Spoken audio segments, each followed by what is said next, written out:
We're going to have a look at tangents to circles. A tangent is a straight line that touches a circle at one point.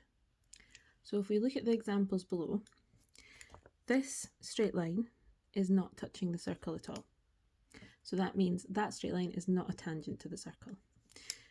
The next one cuts through the circle and touches at 2 points.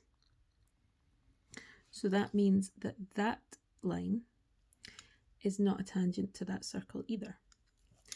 The third example, this line only touches at 1 point and it's like it's scriffing the surface of the circle.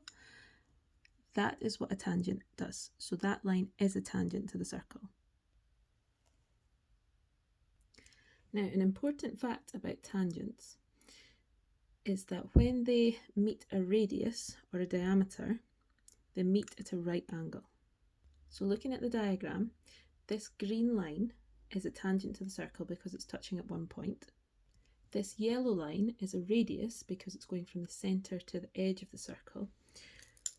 And where these two meet is a right angle. So this angle in here is 90 degrees. Now, because this is a straight line, it's the same on the other side as well. So this angle here is also a right angle. And this is true for diameters as well. If you've got a tangent and it's meeting a diameter, it meets at a right angle or 90 degrees. Now, another word for this is that the lines are perpendicular to each other.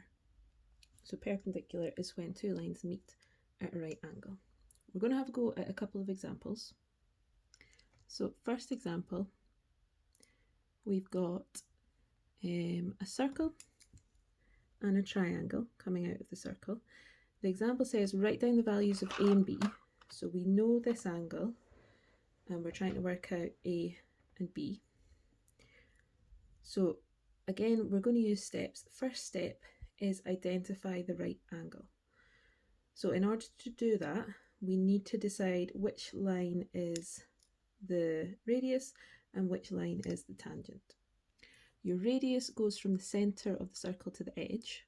So that means this yellow line is the radius. And your tangent scriffs the surface of the circle. So if we were to extend this line here, it would be scriffing the surface of the circle and touching at 1 point. This line here, although it touches at 1 point here, if we were to extend this line keeps going and would end up cutting through the circle again up there. So this line here in green is the tangent of this to the circle. Now, using the rule we just learned, a radius and a tangent meet at 90 degrees or a right angle. So that means that A must be 90 degrees. So that's step 1 done. Step 2 is, once you've done that, you add your known angles together and subtract from 180 because we're trying to find a missing angle inside a triangle. So this is 25, this we now know is 90, so we're going to add them together. 90 add 25, which is 115, and then 180 take away 115, which is 65. So B is 65 degrees. We're going to do another example. This one's slightly more complicated. We're wanting to find 4 of the angles this time, A, B, C, and D, and we've not been given any of the angles inside the triangle. So the first thing we're going to need to do is, using our knowledge of angles, recognise that this is a straight line that's been split into 2 angles.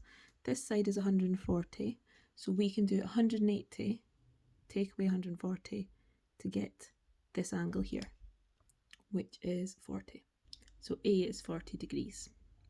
Now we can identify where the right angle is, so that would be normally step 1.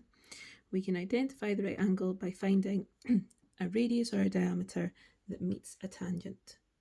So here we have a diameter in yellow and a tangent in green because it's only touching the circle, it's scriffing the surface at 1 point. So that means that the angle that they're creating at B must be 90 degrees. So we now know this angle and this angle.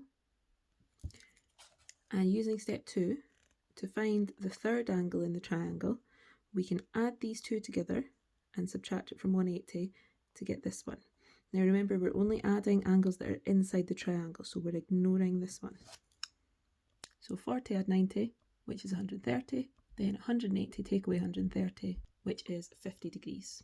So that means C is 50 degrees. We've got one more angle to find, and it's D up here. Now again, using our knowledge of angles, we can see that this is a straight line. The diameter is a straight line. It's been split into two angles. This side is 50. We need to work out this side.